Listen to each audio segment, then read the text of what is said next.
Social મીડિયાના યુગમાં સાવધાન, કારણ કે સ્ક્રીન પાછળ છુપાયેલો ચહેરો કોઈ સિંઘમ નહીં પણ મહાઠગ હોઈ શકે છે.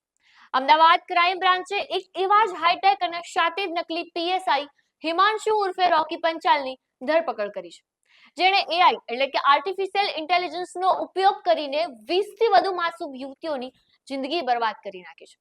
આઈટી ક્ષેત્ર ભણેલો આ બેજાબાજ ડેટિંગ અને મેટ્રિમોનિયલ એપ્સ પર ખાસ કરીને ડિવોર્સી મહિલાઓને ટાર્ગેટ કરતો હતો.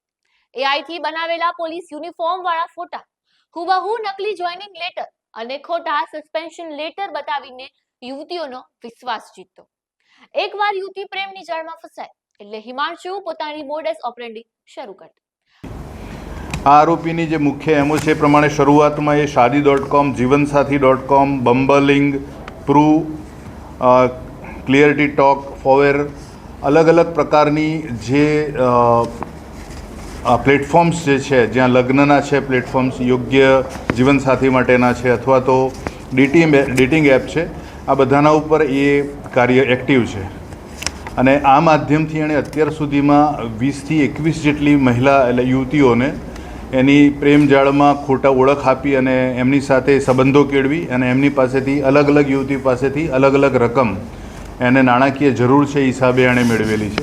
મારા પર ઇન્કમ ટેક્સની રેડ પડી છે તેવું નાટક કરી ઇમોશનલ બ્લેકમેલિંગ દ્વારા લાખો રૂપિયા પડાવી લેતી. કોઈ પાસેથી 3.78 લાખ રૂપિયા તો કોઈના બેંક એકાઉન્ટ વાપરીને છેતરપિંડી આચરી. હદ તો ત્યાં થઈ કે મુંબઈમાં બળાત્કારના કેસમાં જામીન પર છૂટ્યા પછી તેના ખર્ચા પણ બીજી યુવતી પાસેથી કઢાવીને તે મુંબઈ અને ગોવા જલસા કરવા જતો. આ ઠગાઈમાં તેની માતા પણ સામેલ હતી અને આ જોડી ઉદયપુર અને અમદાવાદમાં સરનામા બદલીને રહેતી હતી. પણ કહેવાય છે ને કે કાનૂનના હાથ લાંબા હોય છે. નવરંગપુરા પોલીસ સ્ટેશનમાં ફરિયાદ થતા જ અમદાવાદ ક્રાઇમ બ્રાન્ચે નકલી આઈ કાર્ડ, પોલીસ લોગો અને રોકડા રૂપિયા સાથે આ નકલી સિંગમનો ખેલ ખતમ કરી નાખ્યો. ત્યારે તમારું શું માનવું છે આ વિશે? કોમેન્ટ બોક્સમાં જરૂરથી જણાવજો. આપના પોતાના પ્લેટફોર્મ લલકારને લાઈક કરો, ફોલો કરો, સબસ્ક્રાઇબ કરો અને શેર કરો.